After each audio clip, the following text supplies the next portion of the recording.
So hey guys, welcome back to bit out of the box, जहां coding सीखना और करना है इजी एंड फन। स्वागत है आप सभी का जावास्क्रिप्ट सीरीज के थर्ड एपिसोड में। आज हम एक बहुत ही पावरफुल कॉन्सेप्ट कवर करने वाले हैं, जावास्क्रिप्ट ऑपरेटर्स। ये वही टूल्स है जो किसी भी प्रोग्रामिंग लैंग्वेज के इंजन को एक्चुअली में काम करने देती है। चाहे बिगिनर हो या किसी इंटरव्यू की प्रिपरेशन कर रहे हो, ऑपरेटर्स का सॉलिड कॉन्सेप्ट होना बहुत ज़रूरी है। Arithmetic, comparison, logical, assignment, bitwise सब कुछ कवर होगा एग्जाम्पल के साथ, स्टेप बाय स्टेप। और हाँ, अगर आपने अभी तक प्लेलिस्ट सेव नहीं किया है तो अभी सेव कर लो, क्योंकि ऐसे डीप डाइव और इंटरव्यू फोकस जावास्क्रिप्ट ट्यूटोरियल्स आपको हर जगह नहीं मिलेंगे। तो चलिए बिना किसी डिले के स्टार्ट करते हैं आज का टॉपिक, जावास्क्रिप्ट ऑपरेटर्स, एकदम bit out of the box style में।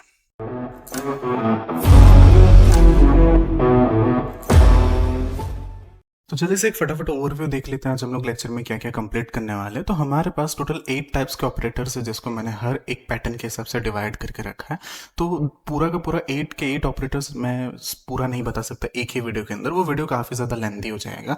तो मैंने ऑपरेटर्स को बेसिकली 2 पार्ट में डिवाइड कर दिया है। आज हम 4 टाइप्स के ऑपरेटर्स देखने वाले, जिसमें फर्स्ट होगा हमारे पास में एरिथमेटिक ऑपरेटर, देन होगा असाइनमेंट ऑपरेटर, थर्ड होगा comparison operator and fourth one होगा लॉजिकल ऑपरेटर। एंड ये जो bitwise, ternary, नलिश and string operator है, ये हम नेक्स्ट पार्ट में देखेंगे, जो बहुत जल्द मैं अपलोड कर दूंगा। ओके, तो फटाफट से जल्दी से मूव करते हैं हमारे वीएस कोड की तरफ। ओके, तो अब आपको दिख रहा होगा हमने वीएस कोड पूरा फाइल ओपन करके रखा है। अब इसके अंदर फटाफट स्टार्ट करते हैं हम लोग अरिथमेटिक ऑपरेटर्स के साथ। तो यहाँ पे जस्ट एक हेडिंग दे देता हूँ, अरिथमेटिक ऑपरेटर्स। ठीक है, अब अरिथमेटिक ऑपरेटर्स बेसिकली किस लिए यूज होता है आपको पहले वो बता देता हूँ। ये हम कभी भी कोई भी मैथमेटिकल फंक्शंस यूज करते हैं, उसके लिए हम यूज करते हैं। आपको यहाँ पे इसके नाम से पता चल रहा होगा, अरिथमेटिक मतलब हम कुछ तो ऑपरेशंस इसमें परफॉर्म करने वाले रिलेटेड टू मैथमेटिक्स। ठीक है, अब रिलेटेड टू मैथमेटिक्स मतलब क्या, तो यहाँ पे सबसे पहले देंगे हम प्लस, उसके बाद हम क्या यूज कर सकते हैं, माइनस। ठीक है, और हमारे अरिथमेटिक ऑपरेटर्स के अंदर हम क्या यूज कर सकते हैं, तो यहाँ पे आएगा मल्टीप्लाई, और हम क्या यूज कर सकते हैं, तो उसी के साथ आएगा डिवाइड। ठीक है, और थोड़े से और एडवांस फंक्शंस देखते हैं जिसको हम बोलते हैं एक्सपोनेंशियल। तो ये भी मैं पूरा अच्छे से एक्सप्लेन करने ही वाला हूँ। एंड एक और ऑपरेटर जिसको हम बोलते हैं मॉड्यूलो। तो अरिथमेटिक ऑपरेटर के अंदर ये 4 ऑपरेटर यूज होते हैं, और मैंने यहाँ पे नोट्स के अंदर ये चारों के चारों ऑपरेटर्स को लिख के रखा है, और एडिशनली और 2 ऑपरेटर्स दिए जिसको हम बोलते हैं इंक्रीमेंट एंड डिक्रीमेंट। तो जल्दी से देखते हैं इनको यूज कैसे करना है। तो मैं क्या करता हूँ, सिंपली यहाँ पे लॉक करता हूँ। ठीक है, तो जस्ट मैंने सिंपली यहाँ पे लॉक करा दिया है। अब इस लॉक के अंदर मुझे क्या करना है, एडिशन परफॉर्म करना है। तो मैं यहाँ पे फटाफट से लिख देता हूँ एडिशन। ठीक है, एडिशन मैंने लिख दिया। अब मुझे 2 नंबर्स का एडिशन करना है, तो मैं क्या करता हूँ, 5 एंड देन ऐड करता हूँ प्लस, एंड उसके बाद अगेन 5। ठीक है, तो इसको देखते इसका आउटपुट देखते क्या आता है। तो ओपन विथ लाइव सर्वर करेंगे, एंड देन यहाँ पे आपको दिख रहा होगा कि एडिशन का जो आउटपुट है वो हमारे पास में आ गया है 10। ठीक है, अब इसी की तरह हमारे पास सेम टू सेम माइनस है, तो मैं सिंपली इसी का रिपीट करता हूँ। यहाँ पे जहाँ पे हमने एडिशन लिखा है वहाँ पे उसको सब्ट्रैक्शन कर देते हैं, और जहाँ पे हमने प्लस किया उसको माइनस कर देते हैं। तो यहाँ पे हमारे पास आ गया सब्ट्रैक्शन 0। अब मुझे कोई भी 2 नंबर का मल्टीप्लीकेशन करना है, तो मैं इसको भी यूज करूंगा। यहाँ पे आ जाएगा मल्टीप्लीकेशन, एंड यहाँ पे मैं कर देता हूँ 5 मल्टीप्लाई 5, तो मुझे दिखेगा 25। इसी के साथ हमारे पास नेक्स्ट जो ऑपरेशन है उसको हम बोलते हैं डिविजन। तो मैं सिंपली यहाँ पे लिख देता हूँ, सॉरी, डिविजन। ठीक है, डिवीजन में क्या करना है हमको, तो मैं इसको डिवाइड करना चाहता हूँ। 5 डिवाइड बाई 5 करूंगा तो ऑब्वियसली मेरा आंसर 1 आएगा। ठीक है, चलो, और अगर कुछ और डिवाइड करना हो, तो सपोज मुझे 25 डिवाइड करना है 5 से, तो मेरा आंसर यहाँ पे 5 आएगा। ठीक है, तो नेक्स्ट मूव करते हैं इसके दूसरे वाले के ऊपर, एक्सपोनेंशियल। तो मैं फटाफट से उसको लेके आता हूँ, और यहाँ पे मैंने एक्सपोनेंशियल लिख दिया। एंड ये क्या करता है, बेसिकली ये पावर का काम करता है। सपोज अगर मैं 2 का जो पावर है उसको इंक्रीज करना चाहता हूँ बाई 3, तो मेरे पास यहाँ पे क्या आंसर आएगा। तो यहाँ पे पहले इसको देख लेते हैं इसका आउटपुट कैसा आया था। तो सबसे पहले हम 2 को 3 पावर दे रहे, इट मीन्स 2 मल्टीप्लाई 2 मल्टीप्लाई 2। तो ये क्या हो जाएगा, 2 2 4, और 4 2 क्या आ जाएगा 8। तो मेरे पास जो आउटपुट है उसमें मुझे क्या दिखेगा, तो यहाँ पे मेरे पास में जो आउटपुट है उसमें मुझे क्या दिख रहा है, एक्सपोनेंशियल 8। तो आई होप कि आपको ये पावर, ये एक्सपोनेंशियल भी पता चला होगा। ये बेसिकली क्या करता है, जस्ट उसकी पावर इंक्रीज कर देता है। अगर मैं यहाँ पे और कोई नंबर लिखता हूँ, सपोज अगर 2 लिखता हूँ, तो 2 टू द पावर ऑफ 2, तो यहाँ पे जैसे ही इसको मैं चेक करूंगा तो यहाँ पे मुझे आउटपुट में 4 देखने मिल जाएगा। इसी के साथ हमारा नेक्स्ट आता है मॉड्यूलस। ठीक है, अब फटाफट से मॉड्यूलस को मैं लिख लेता हूँ। यहाँ पे हम यूज करते हैं मॉडुलस। मॉडुलस का बेसिकली काम क्या होता है मैं पूरा आपको एक्सप्लेन कर दूँ। ठीक है, यहाँ पे मैं क्या करता हूँ मॉड्यूलस का एक्सप्लेन करता हूँ। ये बेसिकली मुझे रिमाइंडर रिटर्न कर देता है, तो मैंने सिंपली क्या किया 10 डिवाइड बाय 3 कर दिया और मुझे इसका जो रिमाइंडर आएगा वो मुझे मिल जाएगा। तो यहाँ पे देख सकते हो 1। ठीक है, अब बहुत बार केसेस में क्या होता है कि जो डिवाइड हो ही नहीं सकता, जैसे अगर मैं डिवाइड करना चाहता हूँ 2 को किस से 5 से, तो यहाँ पे मेरे पास ना ये 2 रिटर्न करेगा ये इस तरीके से। अब ये कैसे इसने रिटर्न किया, तो मैं फटाफट से आपको एक्सप्लेन करता हूँ इसको भी। बहुत लोगों को कन्फ्यूजन रहता है कि मॉड्यूलस यूज़ कैसे होता है, तो मैं जल्दी से आपको पूरा ये एक्सप्लेन कर लेता हूँ। ठीक है, अब इसमें कैसा सिनारियो होता है, जैसे इस तरीके से ये डिवाइड है मेरे पास में, ये यहाँ पे मैंने लिख दिया 5 और मेरे को उसको डिवाइड करना है 2 से, but it is not possible to divide. ठीक है, हम इसको डिवाइड कर नहीं सकते क्योंकि ये पॉसिबल ही नहीं है, क्योंकि ये 5 डिवाइड बाई 2 नहीं हो पाएगा। हाँ, मुझे यहाँ पे 0 लेना पड़ेगा, फिर पॉइंट में लेना पड़ेगा, फिर यहाँ पे वो उस तरीके से हो जाएगा। तो कभी भी इसके अंदर मॉड्यूलस के अंदर अगर हम कुछ ऐसी चीज़ को डिफाइन कर रहे हैं जो डिवाइड इन शॉर्ट पॉसिबल नहीं है, तो उस टाइम पे मेरे पास यहाँ पे क्या आंसर आएगा, तो मेरे पास इधर पे आ जाएगा जो भी ये मैंने ये लिखा हुआ ये वाला आंसर वो मुझे रिटर्न कर देगा इस तरीके से। अब अगर इसी केस में अगर मैं इसको थोड़ा उल्टा करूँ, तो अगर सपोज मैं यहाँ पे 2 लिख लेता हूँ और यहाँ पे देन यहाँ पे 5 करता हूँ, तो ये सिंपली डिवाइड हो जाएगा। 2 2 जा यहाँ पे आ जाएगा 4, तो ये आ गया 4, 5 माइनस 4 क्या आ जाएगा 1, और मुझे यहाँ पे मॉड्यूलस का जो आउटपुट है वो यहाँ पे मुझे क्या देखने मिल जाएगा 1 देखने मिल जाएगा। ठीक है, चलो फटाफट से ये भी देख लेते हैं। तो मैं सिंपली यहाँ पे कर रहा हूँ 5 और यहाँ पे इसको इंटरचेंज कर रहा हूँ बाई 2। तो जैसे मैं 5 डिवाइड बाई 2 करूंगा, मुझे उसके मॉड्यूलस में क्या देखने मिल रहा है 1। सिमिलरली अगर मैं यहाँ पे 9 करता हूँ एंड देन यहाँ पे अगर मैं 3 करता हूँ, तो अब ये कैसे रन होगा, तो वो भी मैं आपको बता देता हूँ। मुझे यहाँ पे भी इसका जो मॉड्यूलस है वो 1 ही मिलने वाला है, तो जल्दी से देख लेते हैं एक बार। ठीक है, तो मैंने सिंपली यहाँ पे ये लिख दिया, यहाँ पे 3 और यहाँ पे लिख दिया 9। तो ये क्या हो जाएगा 3 3 ज़ा 9, सॉरी वहाँ पे 0 मिल जाएगा इस तरीके से। तो जैसे मैं इसको चेक करूँगा तो मेरे पास मॉड्यूलस में क्या आ जाएगा 0 मिल जाएगा। इफ़ इन केस अगर मैं यहाँ पे 10 करता हूँ, तो अब ये कैसे रन करेगा, तो यहाँ पे क्या आ गया मेरे पास में 3 और यहाँ पे मैं डिवाइड कर रहा हूँ उसको बाई 10, तो यहाँ पे आ जाएगा 3 3 ज़ा 9 और मुझे 10 माइनस 9 क्या हो जाएगा 1। तो मेरे को आंसर में मॉड्यूलस के आंसर में मुझे क्या मिल जाएगा 1। जस्ट सेकंड, मैं रिफ्रेश नहीं सेव करता हूँ एंड देन आपको देखने मिल रहा होगा मॉड्यूलस का आंसर में मुझे 1 देखने मिल रहा है। अब अगर मैं इसी चीज़ को उल्टा करता हूँ इन शॉर्ट, अगर मैं डिवाइड करता हूँ 9 को 3 से, तो यहाँ पे ये पॉसिबल नहीं, क्योंकि मुझे यहाँ पे 0 को लेना पड़ेगा। ठीक है, पॉइंट में आंसर मेरे को आएगा, यहाँ पे मैं 0 को कैरी करूंगा तो फिर यहाँ पे आ सकता है। तो यहाँ पे अब ये पॉसिबल नहीं है, तो वहाँ पे मेरा जो मॉड्यूलस का आंसर आएगा वो मुझे 3 रिटर्न करेगा। इसको भी देख लेते हैं। तो मैं सिंपली इसको रिप्लेस करता हूँ बाई 3 और यहाँ पे इसको रिप्लेस करता हूँ बाई 9।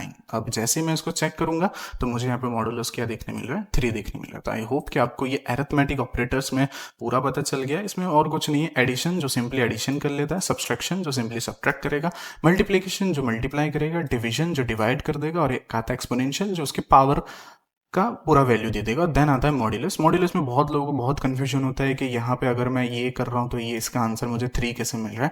तो जो यहाँ पे पॉसिबल नहीं है उसी का आंसर वो मुझे क्या कर देगा, ये वाला आंसर मुझे वो सिंपली रिटर्न कर देगा। तो आई होप कि आपको ये भी अच्छे से पता चल गया होगा। नेक्स्ट मूव करते हैं हमारे सेकेंड ऑपरेटर के ऊपर।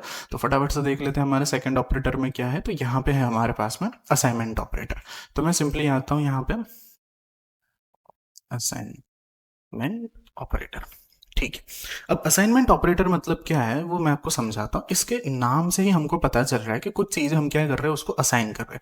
That's why what we are calling it is an assignment operator. ठीक है, अब कुछ चीज़ अगर मैं उसको असाइन कर रहा हूँ तो उसको मैं सिंपली क्या बोल दूंगा, असाइनमेंट ऑपरेटर। अब आपको दिख रहा होगा कि असाइन कैसे करते हैं हम कोई भी वैल्यू। अब जैसे हम लोग बचपन में पढ़ते थे कि x equal to 5, it means क्या है कि मैंने ना x की जो वैल्यू है उसको असाइन कर दी है बाई 5। तो ये इक्वल टू जो है वो एक तरीके से हमारे लिए, हमारे इस केस में क्या हो गया, असाइनमेंट ऑपरेटर। जिससे मुझे ये पता चल जा रहा है कि हाँ, मैं अगर आपको सिंपली पूछूं कि x की वैल्यू क्या है, तो अब मुझे क्या बताओगे कि x की वैल्यू क्या है 5। कैसे पता चला, तो इस सिंबल की वजह से पता चला। इट मीन्स ये जो इक्वल वाला जो सिंबल है ये मुझे बताता है कि ये क्या हुआ है, असाइन हुआ है। तो देख लेते हैं इसके अंदर कौन से सिंबल्स आते हैं। तो ये हमारे फर्स्ट आता है इक्वल टू। ठीक है, अब आपको ये दिख ही रहा होगा। देन आता है एड एन असाइन। ठीक है, देन आता है सब्ट्रैक्ट एन असाइन। और ये सारा एक एक करके हम लोग धीमे धीमे करके पूरा कवर अप करने वाले। ठीक है, फटाफट से मूव करते हैं। अब असाइनमेंट ऑपरेटर के अंदर मैं क्या करता हूँ, एक वेरिएबल बनाता हूँ let A equal to 10। Simply मैंने क्या किया, एक वेरिएबल बना दिया a इक्वल टू 10, और मैं क्या कर रहा हूँ इसके अंदर ना 5 असाइन कर रहा हूँ। किसके अंदर 5 असाइन कर रहा हूँ, तो a के अंदर। तो मैं कैसे असाइन कर सकता हूँ, तो मेरे पास इसको असाइन करने के दो रास्ते हैं। या तो मैं a equal to a plus 5 कर दूं, तो वो इस तरीके से भी हो जाएगा, या फिर मैं इसी चीज को शॉर्टकट में यूज करूं। ठीक है, अब मैं वापस से बताता हूं ये चीज को मैं शॉर्टकट में कैसे लिख सकता हूं। तो यहाँ पे आपको दिख रहा होगा प्लस और इक्वल टू। ठीक है, ये जो प्लस और इक्वल टू क्या है, तो यहाँ पे आपको दिख रहा होगा add and assign. It means क्या कि ए के अंदर आप इस चीज को असाइन कर दो। अब यही वो सेम स्ट्रक्चर है जो आप इस तरीके से लिख रहे हो। उसी चीज का अगर मेरे को शॉर्टकट करना हो तो मैं इस तरीके से उसको शॉर्टकट में लिख सकता हूँ। चलो ये भी देख लेते। तो मैं क्या चाहता हूँ कि ए के अंदर मैं असाइन करूँ, कितना असाइन करूँ, 5। तो मैंने सिंपली ये प्लस इक्वल टू का यूज किया, ऑपरेटर का यूज किया। अगर मैं लॉक करता हूँ ए को, लेट्स चेक, तो मैंने सिंपली ए को लॉक किया, तो मुझे यहाँ पे ए की वैल्यू कितनी देखने मिल रही है, 15। इट मीन्स क्या, मेरी ए की पहले वैल्यू थी 10, उसके बाद मैंने उसके अंदर असाइन कर दिया 5। तो अब मेरी जो ए की करंट वैल्यू आ गई है वो क्या आ गई है मेरे पास में, 15। तो मैं ये क्या करता हूँ, इन सारे चीज को मैं कमेंट आउट करता हूँ, एंड देन हम सिर्फ फोकस करेंगे असाइनमेंट ऑपरेटर के ऊपर। ठीक है, अब इसी के साथ साथ मैंने आपको बताया था इसके दो मेथड है इसको असाइन करने का। एक तो मैंने इस तरीके से असाइन किया, नेक्स्ट आता है हमारे पास में इंक्रीमेंट और डिक्रीमेंट, जिसके लिए मुझे क्या सिंपली यूज करना है प्लस प्लस। अब प्लस प्लस मतलब क्या, तो ये क्या करता है, ये सिंपल ए को प्लस कर देता है 1 से, मतलब ए को बढ़ा देता है बाई 1 वैल्यू। ठीक है, अब अगर मैं इसी चीज को यहाँ पे लिखूं, मैं जस्ट इसको कमेंट करता हूँ, मैं यहाँ पे a प्लस प्लस लिखता हूँ। अब मेरा आउटपुट क्या आएगा, तो सबसे पहले मेरे पास यहाँ पे a की वैल्यू आ रही है 10, उसके अंदर मैंने a प्लस प्लस किया। a प्लस प्लस मतलब क्या, मैंने एक बढ़ा दिया a को बाई कितना, तो बाई 1 बढ़ा दिया। तो अब 10 प्लस 1 कितना हो जाएगा, मेरे पास आउटपुट आएगा 11।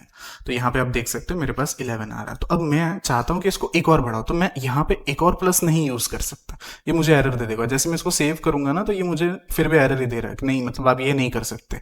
तो अब इसके पास हमारे पास और क्या रास्ता है, तो मैं इसको रिपीट कर सकता हूँ। तो अब कितना होगा 10, तो यहाँ पे था 11, 12, 13, 14, और अगर एक और दूंगा तो यहाँ पे अब आ जाएगा मेरे पास में 15। तो जैसे मैं इसका आउटपुट चेक करूंगा तो यहाँ पे मुझे क्या देखने मिल रहा है, 15। तो ये है दो तरीका, किसी भी चीज को अगर मुझे इंक्रीमेंट करना है तो मैं सिंपली उसको plus equal to operator use करके कर सकता हूँ, या बाई सिंगल वन से करना है तो मैं सिंपली क्या कर सकता हूँ, उसको प्लस प्लस ऑपरेटर से, जिसको हम इंक्रीमेंट ऑपरेटर बोलते हैं, उससे मैं यूज कर सकता हूँ। इसी के जैसे हमारे पास इसी का उल्टा एक और आता है जिसको हम बोलते हैं डिक्रीमेंट। ठीक है, तो मैं यहाँ पे वो भी लिख देता हूँ। जैसे हमने इंक्रीमेंट देखा वैसे सेम टू सेम हमारे पास डिक्रीमेंट भी होता है, जिसमें हम माइनस माइनस यूज करते हैं, और वो माइनस माइनस क्या करता है, ए को 1 से माइनस कर देगा। ठीक है, फटाफट से देख लेते हैं। अगर मेरे पास यहाँ पे ए की वैल्यू 10 आ रही है, तो अगर मैं उसमें डिक्रीमेंट यूज करूंगा ए माइनस माइनस, तो मेरे का आंसर में क्या देखने मिल जाएगा, 9। क्यों, क्योंकि इसने क्या किया, ए को माइनस कर दिया 1 से। अगर मैं इसको 5 टाइम रिपीट करूंगा इस तरीके से, तो मुझे वो क्या मिलेगा, 5 टाइम माइनस होते हुए दिखेगा। देखो 10 यहाँ पे आ जाएगा, 9, 8, 7, 6, 5 और 4। तो मेरे पास जो आउटपुट आएगा वो मेरे पास आउटपुट यहाँ पे क्या आ रहा है, 4 आ रहा है। तो जैसे हमने इंक्रीमेंट देखा वैसे सिमिलरली डिक्रीमेंट भी होता है। आप किसी भी वैल्यू को इंक्रीमेंट भी कर सकते हो और उसके साथ साथ में डिक्रीमेंट भी कर सकते हो। ठीक है, अब जैसे हमने ये प्लस इक्वल टू देखा है, वैसे सेम टू सेम हमारे पास में माइनस इक्वल टू भी आता है। ठीक है, वो भी मैं बता देता हूँ कैसे। ठीक है, मैं इसको कमेंट आउट कर देता हूँ ताकि अगर आप लोग कोई नोट्स लिख रहे हो तो आपको उसमें प्रॉब्लम ना हो। ठीक है, ये हमने प्लस इक्वल टू खत्म कर दिया। मैं इंक्रीमेंट को यहाँ पे नीचे ही लिख देता हूँ, क्योंकि हमारे लेक्चर के हिसाब से हमको सबसे पहले ये खत्म करना था, फिर हमको नीचे जाना था इंक्रीमेंट इन डिक्रीमेंट के अंदर, अरिथमेटिक ऑपरेटर के अंदर। तो पहले हमको ये खत्म करना था, बट मैंने वो इसी के साथ आप लोगों को पूरा एक्सप्लेन कर दिया। ठीक है, अब नेक्स्ट देख लेते हैं। इसके बाद हमारे पास में ये वाला ऑपरेटर है सब्ट्रैक्ट एंड असाइन वाला। सिंपली मैं क्या करता हूँ, ए इक्वल टू ए माइनस 5 करता हूँ। ठीक है, मैं इसको कमेंट आउट कर देता हूँ। ये हमारा कौन सा ऑपरेटर हुआ, तो ये ऑपरेटर हो गया हमारा माइनस और इक्वल टू का। ठीक है, मैं क्या करता हूँ, यहाँ पे जल्दी से लिख देता हूँ ए माइनस इक्वल टू, यहाँ लिख दिया मैंने 3। ठीक है, अब अगर मैं यहाँ पे लॉक करता हूँ किसको, ए को, अगर मैं यहाँ पे लॉक करता हूँ तो मुझे आंसर में क्या देखने मिल जाएगा, तो 10 माइनस 3 मुझे उसका आउटपुट मिल जाएगा 7। तो आई होप कि आपको ये भी पता चल रहा होगा कि इस एक में हमने उसको क्या कर दिया था, बाई 5 इंक्रीज किया था, एक में हमने उसको क्या कर दिया, बाई 3 डिक्रीज कर दिया। ठीक है, तो इसी के साथ हमारे पास इसी का एक और है जिसमें हम उसको मल्टीप्लाई करेंगे। तो मैं सिंपली क्या करता हूँ, ए मल्टीप्लाई इक्वल टू 2 कर देता हूँ। इट मीन्स जो भी मेरा ए की वैल्यू है उसको मल्टीप्लाई कर दो बाई कितना, तो 2 से। तो मैं फटाफट से इसको कंसोल करता हूँ। ठीक है, अब मुझे ये 10 मल्टीप्लाई 2 जो भी वैल्यू है वो मुझे यहाँ पे देखने मिल जाएगा। ठीक है, ऐसे ही हमारे पास में डिवाइड है, तो मैं इसी चीज को a डिवाइड इक्वल टू यहाँ पे कर देता हूँ 4 या 2 कर देता हूँ। ठीक है, और यहाँ पे मैं इसको लॉक करा देता हूँ। ठीक है, अब यहाँ पे देखना सिनारियो कैसा होगा। यहाँ पे मैंने क्या किया है, a की वैल्यू 10 रखी है, उसके बाद यहाँ पे मैंने क्या किया है, उसको मल्टीप्लाई कराया, तो मुझे a की जो वैल्यू मिल रही थी वो 20 मिल रही थी। तो अब मेरी जो नवी वैल्यू है वो कितनी मिल गई मेरे को, 20। तो जब मैं उस 20 को डिवाइड बाई 2 करूंगा तो मेरे पास यहाँ पे 10 आंसर आएगा। तो जैसे मैं इसको चेक करूंगा तो आप देख सकते हो मेरे पास 10 आंसर आया। और अगर मैं उसको ये मल्टीप्लाई को यूज नहीं करूंगा तो अब मेरे पास a की वैल्यू कितनी है, 10 है। तो अगर मैं 10 को डिवाइड करता हूँ 2 से तो मेरे पास कितना आंसर आ जाएगा, 5। तो आई होप आपको ये भी पता चल गया। तो अगर आप इस तरीके से यूज करो और अगर आपने इनको कमेंट नहीं किया तो आपको मेरे और आपके वैल्यूज में चेंजेस दिखेंगे। क्यों? क्योंकि वो a की जो वैल्यू वो उसमें सिंपली क्या हो जा रही है, अपडेट हो जा रही है। इसी के साथ हम बढ़ते हैं नेक्स्ट वाले के ऊपर जिसमें हम मॉड्यूलो यूज करने वाले। मॉड्यूलो इक्वल टू मैं इसमें कर देता हूँ 4, आई थिंक 2 बेटर रहेगा। एंड देन मैं सिंपली क्या कर रहा हूँ, इसको यहाँ पे लगा दे रहा हूँ। ठीक है, अब ये क्या करेगा, तो 10 डिवाइड बाई 2 करेगा और जो भी मेरा रिमाइंडर आएगा वो मुझे सिंपली क्या मिल जाएगा, 0 मिल जाएगा। ठीक है, मैं इसको भी कमेंट कर देता हूँ। इसी के साथ हमारे पास नेक्स्ट आता है एक्सपोनेंशियल। तो इसको मल्टीप्लाई इक्वल टू यहाँ कर देता हूँ 2। ठीक है, देन मैं सिंपली इसको लॉक करा दूंगा।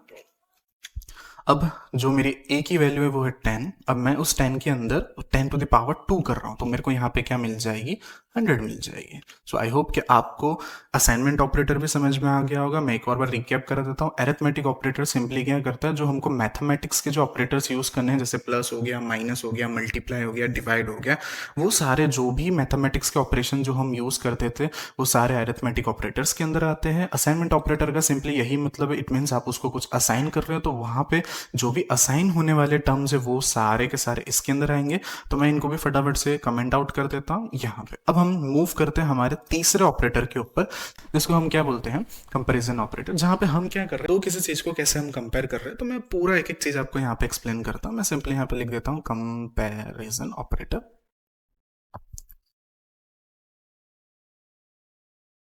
ओके, अब ऐसा सपोज करो कि मेरे पास एक वैल्यू है 5 एंड एक और वैल्यू मेरे पास में स्ट्रिंग। ठीक है, अब मुझे उन दोनों चीज को क्या करना है, दोनों ऑपरेटर को मेरे को चेक करना है।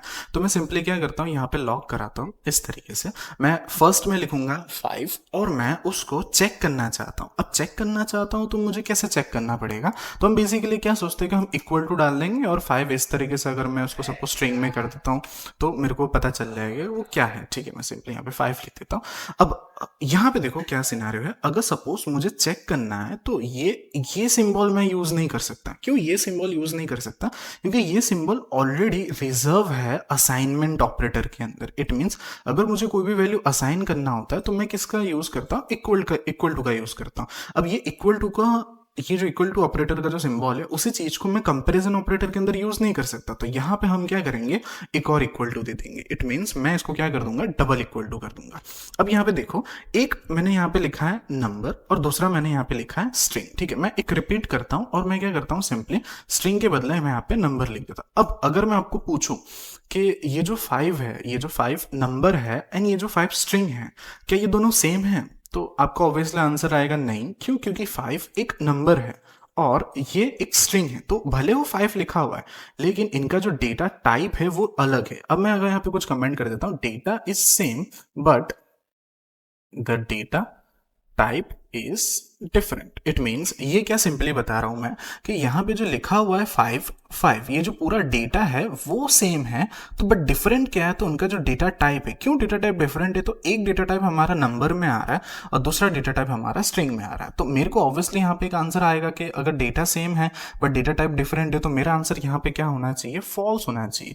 लेकिन यहाँ पे जो मेरा आंसर आएगा वो ट्रू आएगा। कैसे ट्रू आएगा, तो मैं फटाफट से आपको आउटपुट दिखा देता हूँ। तो यहाँ पे आपको देखो ट्रू मिल रहा है। इट मीन्स ट्रू कैसे कैसे मिल रहा है कि वो सिर्फ क्या चेक कर रहा है, यहाँ पे उनकी डेटा जो वैल्यू है ना, मतलब जो भी वैल्यू मैंने लिखा है ना, वो चेक कर रहा है। यहाँ पे वो जो डेटा टाइप है वो चेक नहीं कर रहा है, ठीक है। इट मीन्स जो हम लोग जो सोच रहे थे कि यहाँ पे फॉल्स आना चाहिए था वो नहीं आएगा। क्यों नहीं आएगा? क्योंकि वो सिंपली क्या कंपेयर कर रहा है, तो उनका डेटा का वैल्यू चेक कर रहा है, ना कि उनका डेटा टाइप चेक कर रहा है। अब नीचे वाले केस में भी हमारा ट्रू आ रहा है क्योंकि दोनों दोनों नंबर है, यहाँ पे भी हमारा ट्रू आ रहा है, बट यहाँ पे दोनों सेम है, बट इनका जो डेटा टाइप है वो क्या है, अलग है। अब अगर मैं यहाँ पे इसको 10 कर देता हूँ, क्या 5 और 10 सेम है? तो यहाँ पे मुझे सेकेंड वाला आंसर में फॉल्स देखने मिलेगा इस तरीके से। अब अगर मैं यहाँ पे भी चेंज करूँ, 10 करूँ, तो अब मुझे ऊपर वाले आंसर में भी क्या मिलेगा, फॉल्स मिलेगा। क्यों फॉल्स मिलेगा? क्योंकि 5 और ये दोनों सेम नहीं है और इनकी वैल्यू तो वो चेक ही नहीं कर रहा, मीन्स डेटा टाइप तो उनकी वो चेक ही नहीं कर रहा है। बट हाँ, इसमें क्या कर रहा है, वो सारा चेक कर रहा है कि इनकी वैल्यू जो है वो सेम होनी चाहिए। अब अगर मैं यहाँ पे 5 कर दूँ तो मुझे यहाँ पे सिंपली आंसर क्या आ जाएगा, ट्रू आ जाएगा। सिमिलरली अगर मैं उसको यहाँ पे भी 5 कर दूँ तो यहाँ पे भी आंसर क्या आ जाएगा, ट्रू आ जाएगा। लेकिन ये तो प्रॉब्लम हो गया ना। अब कोई हमको अगर गलत डेटा टाइप भेज रहा है तो वहाँ पे तो हमको बहुत सारा प्रॉब्लम होगा। तो हम सिंपली क्या करेंगे, उसको स्ट्रिक्टनेस के साथ चेक करेंगे। अब स्ट्रिक्टनेस के साथ कैसे चेक करते हैं, तो मैं सिंपली लिखता हूँ लॉग, यहाँ पे लिखूंगा 5 और उसको मैं लगाऊंगा इक्वल टू और एक और इक्वल टू लगाऊंगा, जहां पे वो क्या चेक करेगा, उनका डेटा टाइप भी चेक करेगा और अंदर का डेटा वैल्यू भी चेक करेगा। तो सिंपली मैंने यहाँ पे लिख दिया। चलो फटाफट से मैं लिख देता हूँ, it will check its data type and data value. Okay, ये दोनों चेक करेगा, ये डेटा टाइप भी चेक करेगा और डेटा जो वैल्यू वो भी चेक करेगा।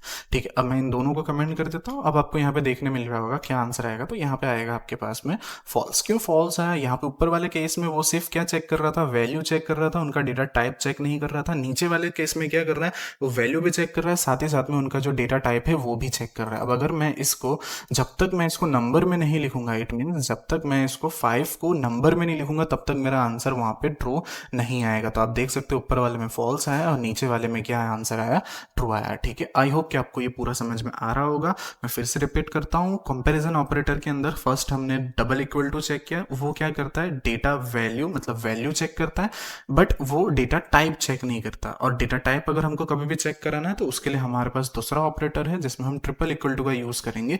वो क्या चेक करेगा, उसका डेटा भी चेक करेगा और साथ ही साथ में डेटा टाइप भी चेक करेगा। अगर यहाँ पे मैं 10 लिख देता हूँ तो मुझे ऊपर ट्रू दिखेगा, नीचे वाले में फॉल्स दिखेगा। सॉरी, ऊपर नहीं दिखेगा, जस्ट अ सेकंड, हाँ अब दिखेगा। अब ऊपर वाले में मुझे ट्रू दिखेगा और नीचे वाले में क्या दिखेगा, मुझे फॉल्स दिखेगा। सो आई होप कि आपको ये कंपैरिजन ऑपरेटर का ये समझ में आया होगा। अब नेक्स्ट मूव करते हैं हमारे दूसरे ऑपरेटर्स के ऊपर। ठीक है, ओके। तो अब हमने ये ऑपरेटर के अंदर इक्वल टू खत्म कर दिया, equal value and type strict मैंने यहाँ पे पूरा लिख के रखा है। यहाँ पे वो टाइप चेक नहीं करता है, यहाँ पे वो टाइप भी चेक करता है। नेक्स्ट हम आते हैं हमारे पास जो दूसरा ऑपरेटर है जिसको हम बोलते हैं नॉट इक्वल। ठीक है, अब नॉट इक्वल क्या करता है, बेसिकली जो ट्रू होता है उसको फॉल्स कर देता है, जो फॉल्स होता है उसको ट्रू कर देता है। कैसे, तो आपको पता होगा कि यहाँ पे अगर मैं इसको ओपन करूँ 5 जो है, तो मेरे पास आंसर यहाँ पे क्या आने वाला है, ट्रू आने वाला है। तो मैं सिंपली यहाँ पे ट्रू कर देता हूँ। अब अगर मुझे इसको फॉल्स कराना है तो मेरे को उसमें क्या यूज करना पड़ेगा, नॉट इक्वल टू यूज करना पड़ेगा। कैसे, तो वो भी बताता हूँ। यहाँ पे मैं सिंपली क्या करता हूँ, यहाँ पे लिखता हूँ 5, फिर मैं लिखता हूँ नॉट इक्वल टू और मैं यहाँ पे स्ट्रिंग में आंसर दे देता हूँ क्या, तो स्ट्रिंग में आंसर दे देता हूँ 5। ठीक है, अब यहाँ पे मेरे पास ये आंसर क्या आ रहा था, ट्रू आ रहा था। अब जैसे ही मैं ये नॉट इक्वल टू यूज करूंगा वो आंसर को चेंज कर देगा और वहां पे वो आंसर के बदले क्या आ जाएगा, तो वो आंसर के बदले मेरे पास आ जाएगा false. It means not equal to basically क्या कर देता है, फ्लिप कर देता है जो हम लोग यूज कर रहे हैं। आई मीन जो भी हम लोग, हमारा जो भी आंसर आता है उसको जस्ट क्रॉस कर देता है। ठीक है, it means it true to false and false to true. ठीक है, तो अब आपको पता चल गया होगा, ये मैंने यहाँ पे इसका आंसर ट्रू दिया था लेकिन अगर आप नॉट ऑपरेटर का यूज करोगे तो वो वहां पे उसका आंसर क्या करेगा, फॉल्स कर देगा। ठीक है, चलो मैं इसको कमेंट कर देता हूँ। नेक्स्ट आते हैं इस वाले के अंदर। अब मैं क्या करता हूँ, सिंपली उसको अनकमेंट करता हूँ एंड अभी मैंने क्या किया, इसको जस्ट अनकमेंट कर दिया। अब यहाँ पे जो मेरा आंसर है ना, मैं उसको चेक करता हूँ तो मुझे पता है इसका जो आंसर है वो मुझे ट्रू मिलने वाला है। तो जस्ट अ सेकंड, यहाँ पे आप देख ही रहे हो मुझे यहाँ पे ट्रू मिल रहा है। अब सिंपली क्या करता हूँ, मैं यहाँ पे ना डबल, इसको रिपीट करते हैं, यहाँ पे मैं इसको डबल इक्वल टू कर देता हूँ। अब देखो यहाँ पे मुझे इसका आंसर क्या मिल रहा है, ट्रू मिल रहा है। तो मैं यहाँ पे सिंपली लिख देता हूँ ट्रू। अब यहाँ पे ना जो ट्रू आंसर है उसको वो क्या कर देगा, फ्लिप कर देगा। इट मीन्स यहाँ पे मुझे क्या मिल जाएगा, फॉल्स। तो अगर मैं सिंपली देखूं, okay okay just a second, यहाँ पे नंबर में गड़बड़ी कर दी हमने। से यहाँ पे मुझे इसको 5 करना पड़ेगा, तो जहाँ पे मेरे पास अब ये वाला सिनेरियो में ट्रू मिल रहा था, अब ये वाले सिनेरियो में मुझे क्या दिख जाएगा, फॉल्स। ठीक है, अब अगर मैं इसी चीज़ को रिपीट करता हूँ एंड देन जो स्ट्रिंग में किया था ना हमने लास्ट टाइम पे, जो हमसे जो मिस्टेक हुआ था हमने स्ट्रिंग में कर दिया था। अब ये समझाता हूँ मैं आपको। सी ये जो है ना, ये क्या करेगा, जो भी उसका आंसर आएगा ना उसको फ्लिप करने की कोशिश करेगा। ठीक है, तो अब मेरे पास यहाँ पे क्या आंसर आ रहा है, ट्रू आ रहा है। ऑब्वियसली यहाँ पे जो ये डेटा टाइप है और ये डेटा टाइप दोनों सेम है। ठीक है, इट मीन्स जहाँ पे मुझे यहाँ पे ये ट्रू मिल रहा था, इस जगह पे मुझे वो क्या मिलने वाला है, फॉल्स मिलने वाला है। तो उसको सिंपली फॉल्स को वो क्या कर देगा, ट्रू कर देगा। अब यहाँ पे जहाँ पे मुझे ट्रू मिलने वाला था उसको सिंपली फ्लिप कर देगा और वहां पे मुझे आंसर क्या मिल जाएगा, ट्रू मिल जाएगा। यहाँ पे भी उसको ट्रू कर देते हैं। ठीक है, सो आई होप कि आपको ये भी समझ में आया। फिर से रिपीट करता हूँ, मैं जब यहाँ पे वैल्यू एंड डेटा टाइप दोनों चेक कर रहा हूँ तो मुझे यहाँ पे आंसर इसका ट्रू आ रहा है। उसी को जब मैं फ्लिप करूंगा तो उसका आंसर मेरे पास में क्या आ जाएगा, सॉरी उसका आंसर मेरे पास में क्या आ जाएगा, फॉल्स। अब जब मैं इसको चेक कर रहा हूँ तो इसका आंसर मेरे पास ट्रू आएगा और उसका आंसर, सॉरी उसका आंसर मेरे पास फॉल्स आएगा और उसका आंसर क्या आ जाएगा, यहाँ पे ट्रू आ जाएगा। ठीक है, चलो इसी के साथ हम नेक्स्ट मूव करते हैं नेक्स्ट ऑपरेटर की तरफ। तो नेक्स्ट ऑपरेटर में हमारे पास में ये हमने दोनों कंप्लीट कर दिया। उसके बाद हमारे पास ग्रेटर देन है, जहाँ पे हम उसकी ग्रेटर देन की वैल्यू चेक करेंगे। ठीक है, तो मैं सिंपली यहाँ पे एक लॉग लगाता हूँ जहाँ पे लिखता हूँ 3 लेस देन 5। अब 3 ऑब्वियसली लेस देन 5 होता है तो मेरे को आंसर में ट्रू देखने मिलेगा। फटाफट से इसको कमेंट करते हैं एंड देन यहाँ पे आप देख सकते हो 3 लेस देन 5 मेरे को ट्रू दिख रहा है। अब सिंपली वैसे ही हमारे पास में less than and equal to भी है हम। ठीक है, अब मैं क्या करता हूँ, यहाँ पे सिंपली इसको कर देता हूँ 5। क्या 5 इक्वल टू 5 है हमारा, तो यस 5 इक्वल टू 5 है। तो सेकंड में भी मुझे क्या देखने मिलने वाला है, ट्रू मिलने वाला है। इसी की तरह हमारे पास ग्रेटर देन है, तो मैं सिंपली यहां पे लिख देता हूं 7 ग्रेटर देन 3। क्या 7 ग्रेटर देन 3 है, यस उसमें भी मेरा कोई प्रॉब्लम नहीं है, 7 ग्रेटर देन 3 है। तो मुझे यहाँ पे भी आंसर क्या देखने मिल रहा है, 2 देखने मिल रहा है। इसी की तरह से हमारे पास एक और है 7 greater than and equal to 30 कर देता हूँ तो मुझे ऑब्वियसली वहां पे क्या आंसर देखने मिलेगा, फॉल्स देखने मिलेगा। सो आई होप आपको ये भी पता चला होगा। तो यहाँ पे हमारा जो कंपेरिजन ऑपरेटर है वो पूरा कंप्लीट हो गया है। तो मैं फिर से एक रिकैप करा देता हूँ। फर्स्ट हमने अरिथमेटिक ऑपरेटर देखा जहाँ पे हमने मैथमेटिक्स के सारे टर्म्स देख लिए थे। उसके बाद हमने असाइनमेंट ऑपरेटर देखा जहाँ पे हम कुछ उसको वैल्यू असाइन कर रहे थे। थर्ड हमने देखा कंपैरिजन ऑपरेटर जिसके अंदर हम दो वैल्यूज को कंपेयर कर रहे थे। अब नेक्स्ट हमारे पास में है लॉजिकल ऑपरेटर। अब मोस्ट ऑफ लोगों को लॉजिकल ऑपरेटर में बहुत ज्यादा कंफ्यूजन होता है, तो मैं पूरा कोशिश करूंगा कि लॉजिकल ऑपरेटर आपको एकदम ईजी तरीके से मैं समझा सकूं। तो अब जल्दी से मैं कमेंट आउट कर देता हूं इन चीजों को और हम नेक्स्ट बढ़ते हैं लॉजिकल ऑपरेटर्स की तरफ। लॉजिकल ऑपरेटर, ठीक है।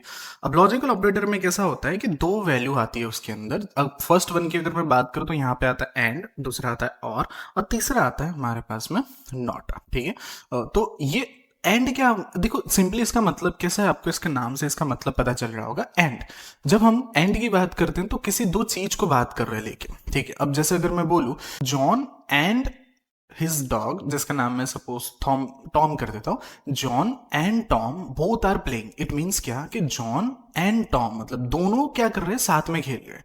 अब अगर मैं उसी जगह पे और लगा देता हूं, इट मीन्स या तो ये या तो वो, ऐसा सीन हो जाएगा। ठीक है, और में क्या होगा, हमारे पास एक भी अगर वैलिडेशन ट्रू हो जाता है तो सिंपली वो दूसरा वाला क्या हो जाएगा, एक्यूरेट हो जाएगा। तीसरा हमारे पास आता है नॉट, जिसको हम क्या कर देंगे, जो भी आंसर आता है हमारा वो चेंज हो जाता है। इट मीन्स अगर हमारा आंसर ट्रू आता है तो वो फॉल्स हो जाएगा और अगर फॉल्स आता है तो वो ट्रू हो जाएगा। ठीक है, फटाफट से एक बार रिकैप कर देता हूँ क्या करा हमने। तो नेक्स्ट पहले इसमें आता है एंड ऑपरेटर, जिसके अंदर क्या होता है, कोई भी दो वैल्यू हम चेक करते हैं, दोनों में से वैल्यू अगर सही रहेगी तो ही हमारा आउटपुट आएगा।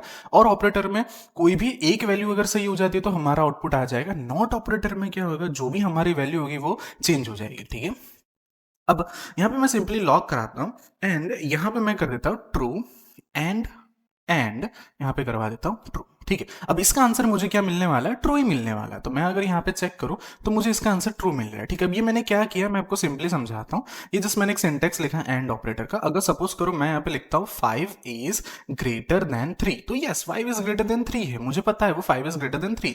नेक्स्ट आता है हमारे पास में 10 इज लेस देन 30। ठीक है, दोनों वैल्यू मेरे पास ट्रू आ रही है। इट मीन्स 5 मेरे पास ग्रेटर देन 3 भी आ रहा है और 10 इज लेस देन 30 भी आ रहा है। तो मुझे यहाँ पे आंसर क्या देखने मिलेगा, ट्रू। अगर इसमें से एक भी वैलिडेशन में चेंज कर देता हूँ, मैं सिंपली करवा देता हूँ यहाँ पे 50। क्या 50 इज लेस देन 30 है, नहीं, तो यहाँ पे मेरा ये गलत हो गया। क्या 5 इज ग्रेटर देन 3, हाँ ये सही है, बट ये वाला गलत हो गया। तो यहाँ पे मेरे पास आंसर क्या आने वाला है, फॉल्स। इट मीन्स क्या कि जब आपके दोनों कंडीशन ट्रू होंगे तभी आपको ट्रू देखने मिलेगा। अब अगर आपके दोनों कंडीशन फॉल्स है तब आपको उस टाइम पे क्या मतलब दोनों में से कोई भी एक कंडीशन अगर फॉल्स होता है तो वहां पे आपको क्या देखने मिलेगा, फॉल्स देखने मिलेगा। तो वही वाला सिंपल मैं यहाँ पे फिर से लिखता हूँ, यहाँ पे सिंपल मैं फॉल्स करता हूँ, तो इस कंडीशन में मुझे यहाँ पे क्या देखने मिल जाएगा, फॉल्स। इसी का मैं रिपीट करता हूँ, यहाँ पे मेरे पास ट्रू है, मैं उसको फॉल्स कर देता हूँ, एंड देन यहाँ पे जो फॉल्स है उसको मैं कर देता हूँ ट्रू, तो मेरे को इस वाले में भी क्या देखने मिलेगा, फॉल्स। अब अगर मैं दोनों को फॉल्स फॉल्स कर दूँ तो ऑब्वियसली क्या हो गया, दोनों ही फॉल्स है तो मुझे आंसर फॉल्स ही मिलने वाला है। तो सिंपली अगर मैं फॉल्स करता हूँ तो यहाँ पे दोनों में फॉल्स है, तो यहाँ पे क्या आ गया, फॉल्स आ गया। आई होप कि आपको ये एंड ऑपरेटर समझ में आया होगा। नेक्स्ट हम मूव करते हैं दूसरे ऑपरेटर्स के ऊपर जो है हमारे पास में और, ठीक है।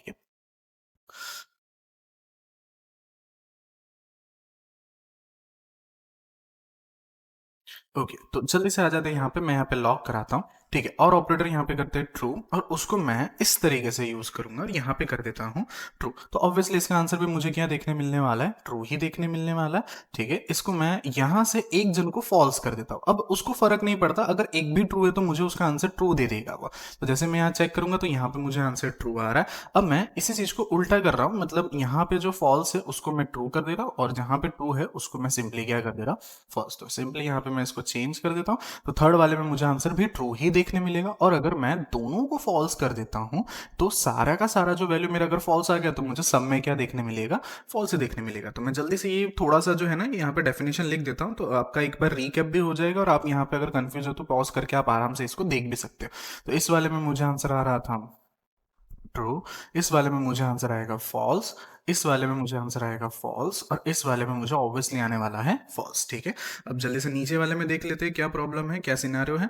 तो नीचे वाले में क्या था कि कोई भी एक स्टेटमेंट अगर ट्रू हो जाएगा तो वो अपना आउटपुट जो है वो शो करा देगा। तो इस वाले में आंसर आएगा ट्रू, इस वाले में आंसर आएगा ट्रू, और इस वाले में आंसर आएगा ट्रू, एंड इस वाले में आंसर आएगा हमारे पास में फॉल्स, ठीक है। तो आई होप आपको यहाँ पे कोई डाउट नहीं है। नेक्स्ट जाते हैं हमारे पास नॉट ऑपरेटर के अंदर। अब जल्दी से मैं इसको भी फटाफट खत्म कर देता हूँ। ये आ गया हमारे पास नॉट ऑपरेटर,